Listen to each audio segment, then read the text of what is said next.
नमस्कार। आज हम 5 मिनट कॉन्सेप्ट में पढ़ेंगे वुड्स रिएक्शन। वुड्स रिएक्शन बड़ा इंपॉर्टेंट रिएक्शन है फॉर प्रिपरेशन ऑफ एल्केन। हमारे सिलेबस में मेंशन किया गया हाउ टू प्रिपेयर एल्केन।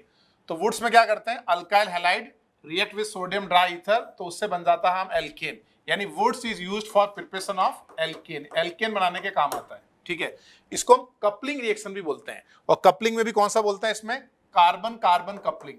क्यों? क्योंकि कार्बन कार्बन के बीच नया बॉन्ड बन रहा है, तो हम बोलेंगे यहाँ पे सीसी कपलिंग हुआ, कार्बन कार्बन कपलिंग हुआ। ठीक है, तो Wurtz reaction is used for preparation of alkane. Mechanism कैसे होगा, जो भी एस ब्लॉक के एलिमेंट्स हैं they are good source of electron. Organic chemistry में एक चीज समझो आप, जब भी एस ब्लॉक का एलिमेंट आएगा वो सोर्स ऑफ इलेक्ट्रॉन है, क्योंकि उसका आयनाइजेशन पोटेंशियल वैल्यू कम होता है। तो पहले सोडियम आयन बनेगा, उससे इलेक्ट्रॉन बनेगा, और साथ में ईथर होगा। ईथर क्या करेगा, इसको सॉल्वेट करेगा, और ये जो सॉल्वेशन एनर्जी है किस में कन्वर्ट हो जाएगी, उसकी एक्टिवेशन एनर्जी में। ठीक है, तो इस टाइप से इलेक्ट्रॉन आते रहेंगे, और ये जो इलेक्ट्रॉन आएगा ये हैलाइड पे करेगा अटैक, इससे बनेगा हमारे पास रेडिकल, और ये रेडिकल रेडिकल क्या करेंगे, डाइमराइज। डाइमर मतलब डाइमर मतलब 2 यूनिट का कॉम्बिनेशन। तो ये डाइमर होके ये बन गया सीसी कपलिंग, यानी ये बन गया हमारा एल्केन।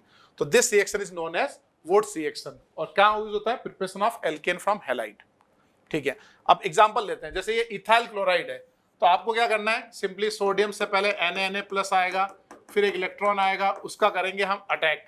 अटैक करके बनेगा ET डॉट, और उसका क्या बना देंगे हम, डाइमर। तो ET डॉट से क्या बन गया, ब्यूटेन।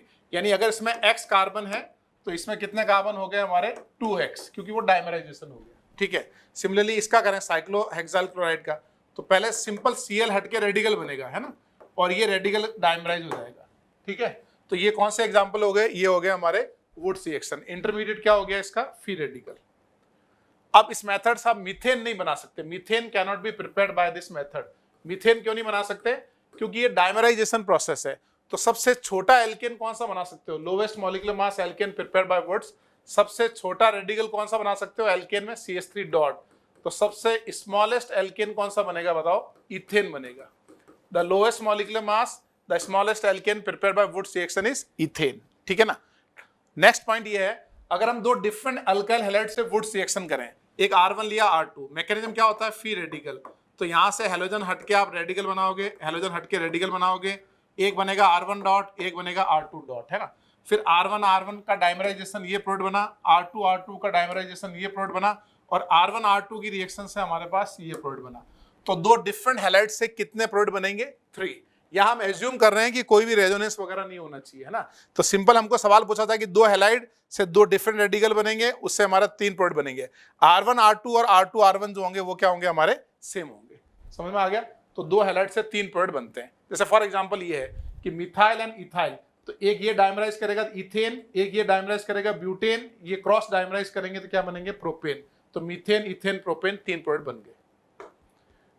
नेक्स्ट, इसमें हमारे पास रेट ऑफ रिएक्शन क्या होगा, अटैक इज द RDS, तो ये एक अच्छा लिविंग ग्रुप है, तो RI की रेट ज्यादा, फिर RBr RCl RF।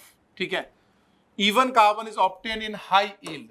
मतलब हमको अगर ब्यूटेन बनाना है, ब्यूटेन में कितने कार्बन है, 4 कार्बन। 4 कार्बन मतलब 4 मतलब कितना हो गया, इवन, है ना। इसके लिए रिएक्टेंट क्या लोगे आप, रिएक्टेंट लोगे इथाइल क्लोराइड। अगर मैं इसका वुड्स करता हूं तो इसके वुड्स करेंगे तो सिर्फ यही प्रोडक्ट बनेगा हमारे पास, है ना। ऐसे ही हमारे पास अगर इथेन बनाना है तो इसका मिथाइल का वुड्स करूंगा तो एक ही प्रोडक्ट बनेगा, यानी इसका रिएक्टेंट एक ही है, और विच गिव सेम प्रोडक्ट। अब ऑड कार्बन ऑब्टेन इन लो यील्ड, यानी इवन तो हाई यील्ड देते हैं, ऑड वाले लो यील्ड देते हैं। लो क्यों देंगे, सपोज करो हमको प्रोपेन बनाना है, तो प्रोपेन मतलब मिथाइल और इथाइल 2 लेने पड़ेंगे, और 2 हैलाइड में 3 प्रोडक्ट बनेंगे। कौन से बनेंगे, इथेन ब्यूटेन एंड प्रोपेन। ये 3 में से एक प्रोडक्ट है। हम ऐसा समझ लें कि सपोज करो ये 1/3 बन रहा है, एग्जैक्टली वैसा नहीं बनता है, लेकिन ये 1/3 बन रहा है। बाकी के प्रोडक्ट भी तो बनेंगे इथेन एंड ब्यूटेन। तो इसकी क्या हुई, लो यील्ड, क्योंकि इसको बनाने के लिए 2 हैलाइड यूज करेंगे, और 2 हैलाइड के लिए हमारे पास 3 में से एक प्रोडक्ट बनेगा। सिमिलरली ये देखो पेंटेन है, तो पेंटेन मतलब हमारे पास ऑड कार्बन है, 5 कार्बन। इसको बनाने के लिए आपको 2 हैलाइड यूज करने पड़ेंगे, और 2 हैलाइड से कितने प्रोडक्ट बनते हैं, 3 में से ये 1 प्रोडक्ट बनेगा। तो ये बात समझे आप, ठीक है ना। तो ऑड वाले बनेंगे लो यील्ड में, इवन बनेंगे हाई यील्ड में, because it is a alone product. हम ऐसे समझ सकते हैं कि भाई इसके जो भी नेट जो भी है, एक ही बच्चा, ऐसे समझो सारी प्रॉपर्टी यहीं जा रही है। यहाँ तो 3 में से एक प्रॉपर्टी मिलेगी ना भाई, किसी के 3 बच्चे हैं, 1/3 प्रॉपर्टी हो गई। वैसे प्रॉपर्टी में ज़्यादा दिमाग नहीं लगाना है, ठीक है। वुड्स रिएक्शन समझ में आ गया तुम्हारे। और रेडिकल जो होते हैं ना हाईली रिएक्टिव होते हैं। इसका एग्जांपल ऐसे समझो आप, फ्री रेडिकल डायमराइजेशन की एक्टिवेशन एनर्जी 0 होती है, यानी free radical are highly reactive.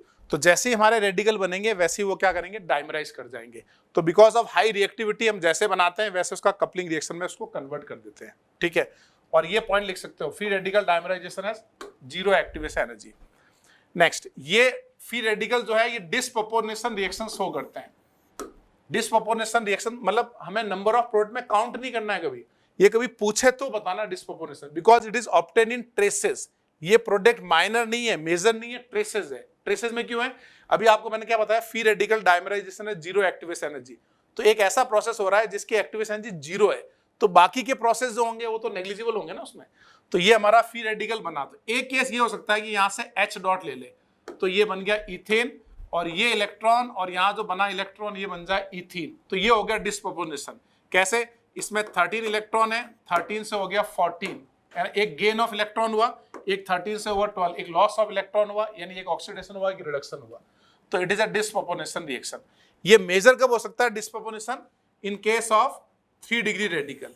अगर ये रेडिकल है तो इस केस में डिस्प्रोपोर्शनेशन रिएक्शन जो है वो मेजर हो जाती है।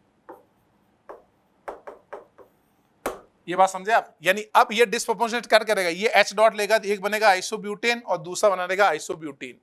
तो मतलब आपको ये ध्यान रखना है कि free radical can undergo disproportionation reaction. अब ये वीडियो पॉज करके इनके एग्जांपल देखो करेक्ट बने कि नहीं बने, ठीक है। देख लिया आपने, यहां से आप कट करोगे, बस आप सिंपल क्या बनाओ, रेडिकल और डायमर बना दो, डबल कार्बन कर दो, 1 2 3 4 5, एक कार्बन और होना चाहिए ना इसमें, 1 2 3 4 5 6 कार्बन हो जाएंगे, ठीक है ना। ऐसे ही हम क्या करेंगे, हैलोजन हटाएंगे, ये बनाएंगे रेडिकल, इसका डायमराइजेशन कर देंगे, तो इसका डायमराइजेशन प्रोडक्ट क्या बनेगा हमारे पास, ये वाला बन जाएगा, है ना। ऐसे ही हम रिपीट कर चुके हैं। ये तो Cl हटाया और ये बना रेडिकल, इसका डायमराइजेशन ये होगा। और 2 हैलाइड से कितने प्रोडक्ट बनते हैं, 3। तो एक हम रेडिकल ये बनाएंगे, एक हम रेडिकल ये बनाएंगे। तो एक डायमराइजेशन से ब्यूटेन बना, एक से हेक्सेन बना, एक से पेंटेन बना। ये हमारे 3 प्रोडक्ट बन गए बाय 2 डिफरेंट हैलाइड। एक और एग्जांपल लेते हैं, कितने हैलाइड हैं, 2 हैलाइड हैं। 2 हैलाइड से कितने प्रोडक्ट बनेंगे, 3।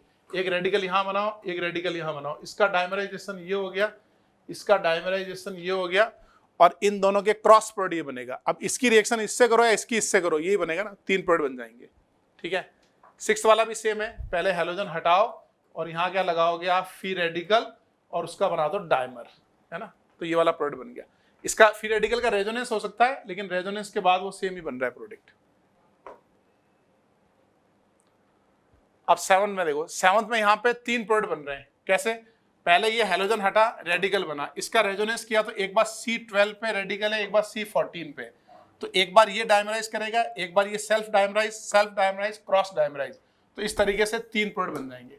तो अभी मैंने आपको बताया था ना कि अगर रेडिकल कहीं बनता है, अगर वो रेजोनेंस करता है तो डिफरेंट प्रोडक्ट भी बना सकता है। तो टाइप ऑफ रेडिकल कितने बन रहे हैं वो इंपॉर्टेंट है। तो 2 टाइप के रेडिकल बन रहे हैं, तो 3 प्रोडक्ट बन गए उसमें। अगेन 2 डिफरेंट हैलाइड है, तो कितने प्रोडक्ट बनेंगे, 3। इसका सेल्फ डाइमर, इसका सेल्फ डाइमर, और इन दोनों का क्रॉस प्रोडक्ट ये बन गया हमारा। समझ गए आप, ठीक है। आगे बढ़े। सपोज करो 3 हैलाइड यूज करें, मिथाइल, इथाइल एंड प्रोपाइल। तो आपको क्या करना है, ये रेडिकल बनेगा, ये एक रेडिकल ये बनेगा, एक रेडिकल ये बनेगा, इससे बना यहाँ रेडिकल, यहाँ रेडिकल, यहाँ रेडिकल, ये 3 रेडिकल बन गए। अब आपको सेल्फ और क्रॉस प्रोडक्ट बनाना है। इसका सेल्फ डायमराइजेशन ये है, इसका सेल्फ डायमराइजेशन ये है, इसका सेल्फ ये है। अब देखो इसकी रिएक्शन इससे करेंगे तो पेंटेन ये बन जाएगा, है ना। इसकी रिएक्शन इससे करेंगे ब्यूटेन ये बन जाएगा। और कौन सा कॉम्बिनेशन बना सकते हैं, इसका इससे या इससे इससे, एक ही बात है। इन दोनों का करेंगे तो प्रोपेन ये बनेगा। यानी इस बार कितने प्रोडक्ट बने हमारे पास, इस बार प्रोडक्ट बने हमारे पास 5। वो कितने भी बन सकते हैं, वो देखना पड़ेगा अपने को, चेक करना पड़ेगा, है ना। Self dimerise and cross dimerise, इस केस में 5 बन रहे हैं।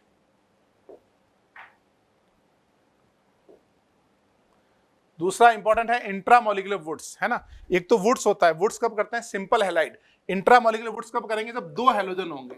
अगर हमारे पास 2 हैलोजन है तो ये 2 रेडिकल बन सकते हैं। समझने के लिए हम समझ लेते हैं कि 2 रेडिकल बनेंगे तो इंट्रामोलिकुलर रिएक्शन होगी, एल्कीन बनेगी। तो इंट्रा कब हो सकते हैं, जब 2 हैलोजन होंगे, मिनिमम 2 हैलोजन, है ना। और इंटर कब होगा, जब 1 हैलोजन होगा, ठीक है। और intra is faster because of increase in entropy. अब सेकेंड में बताओ इंट्रा होगा या इंटर? इंट्रा होगा क्योंकि यहाँ पे दो हेलोजन है, तो दोनों हेलोजन हटाए, रेडिकल बनाए। अब दो ऑप्शन है हमारे पास, यानी इस रेडिकल का हम रेजोनेंस कर दें तो ये रेडिकल रेडिकल यहाँ बनेंगे और इससे बन जाएगा केकुलेस बेंजीन। एक हम क्या कर सकते थे, ये रेडिकल रेडिकल से सीधा बॉन्ड बनाते, उससे बनेगा दीवार बेंजीन। दीवार बेंजीन जो है it is A unstable structure, ये प्रपोज्ड बेंजीन था जो अनस्टेबल है, तो केकुलेस बेंजीन हमारा मोर स्टेबल है। ठीक है, दीवार मतलब अमिताभ बच्चन वाली दीवार नहीं है, ये दीवार बेंजीन है। ठीक है, अब बताओ इसमें इंट्रा हो गया इंटर, इसमें होगा इंट्रा। क्यों intra? Because of two halogen, radical radical बनाओ और इंट्रा मॉलिक्यूलर रिएक्शन कर दो, ये बन जाएगा। सिमिलरली ये जेई का सवाल है, मॉइसन बॉयड में भी है, इसमें क्या होगा, इंट्रा रेडिकल रेडिकल बना और ये बॉन्ड बन गया।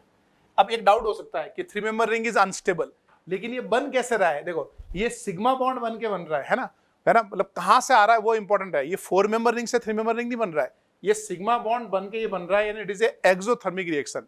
या ऐसे समझें, इसकी स्ट्रेन जो है वो कंपनसेट कौन करेगा, हमारा सिग्मा बॉन्ड। या ऐसे समझें, इसकी एनर्जी मान लो x है, ठीक है, सपोज करो स्ट्रेन जनरेट हुआ 20 किलो जूल, एनर्जी बढ़ गई, लेकिन सिग्मा बॉन्ड बना तो उसने 100 एनर्जी रिलीज की, तो नेट बताओ रिएक्शन फिजिबल है या नहीं है? नेट रिएक्शन फिजिबल है ना। तो जब भी फ्री रेडिकल डायमराइजेशन से आ रहा है तो वो प्रोडक्ट आराम से बना लेगा, एक्सेप्ट एंटी एरोमेटिक। ठीक है, अब सिमिलरली ये एग्जांपल देख सकते हो, यहाँ पे बी आर हटाओ, बी आर हटा के यहाँ क्या बनाओगे आप, रेडिकल, और फिर उसका करो resonance, try to form Kekule's benzene, ये बन जाएगा। ठीक है, और इसमें क्या करेंगे अपन, रेडिकल हटा के ये रेडिकल, बी आर ये रेडिकल, तो यहाँ एक बॉन्ड बन जाएगा। ऐसे ही बी आर हटा के यहाँ रेडिकल, ये एक बॉन्ड बन जाएगा, तो स्पायरो टाइप का कंपाउंड बन जाएगा। और 3 मेंबर रिंग आसानी से बन रही है क्योंकि फ्री रेडिकल डायमराइजेशन से बन रही है। समझ गए आप? एक दो चीज और ध्यान रखो, फिटिक किसको बोलते हैं? अगर हमारा रिएक्टेंट अराइल हैलाइड हुआ तो उसको क्या बोलेंगे, फिटिक, और अल्काइल हुआ तो क्या बोलेंगे, वुड्स फिटिक। और वुड्स फिटिक किसको बोलते हैं, अल्काइल वुड्स और अराइल फिटिक। तो अल्काइल एंड अराइल, अराइल मतलब एरोमेटिक रिंग, ये दोनों आएंगे तो हो गया वुड्स फिटिक, ओनली अराइल आएगा तो होगा फिटिक, और ओनली अल्काइल आएगा तो क्या होगा, वुड्स रिएक्शन, है ना। ये वुड्स के परिवार के दोस्त और रिश्तेदार हैं उसके। ठीक है, और अगर आपने सोडियम मेटल की जगह कॉपर यूज किया, सोडियम मेटल की जगह कॉपर यूज किया, तो पहले क्या होगा, कॉपर का इलेक्ट्रॉन आएगा, अटैक करेगा, सेम मैकेनिज्म, और फ्री रेडिकल हाईली रिएक्टिव है, आप सब जगह बना सकते हो, बेंजीन के अंदर, बेंजीन के ऊपर कहीं भी बना सकते हो, क्योंकि जैसे ही बनेगा वैसे ही वो डायमराइज कर जाएगा। अगर वो अकेला बन रहा है ना फ्री रेडिकल, रेडिकल में दो रिएक्शंस होती हैं, अगर वो अकेला बनेगा डायमराइजेशन किसी और के साथ बनेगा और बॉन्डिंग डिस्टेंस पे बनेगा तो रिएक्ट कर जाएगा, तो रेडिकल बना, डायमर हो गया, इसका नाम क्या हो गया, उल्मन। तो फिटिक में और उल्मान में क्या डिफरेंस है? फिटिक में हम यूज करते हैं सोडियम ट्राई ईथर, और उल्मान रिएक्शन में यूज करते हैं कॉपर हीट, है ना। तो सलमान के भाई हैं उल्मान, समझ गए? तो ये हो गया वुड्स, इंट्रामोलिकुलर वुड्स और रिलेटेड रिएक्शंस। ठीक है, और क्विज को ट्राई करना है और चैनल को सब्सक्राइब जरूर करना है। थैंक यू, जय हिंद।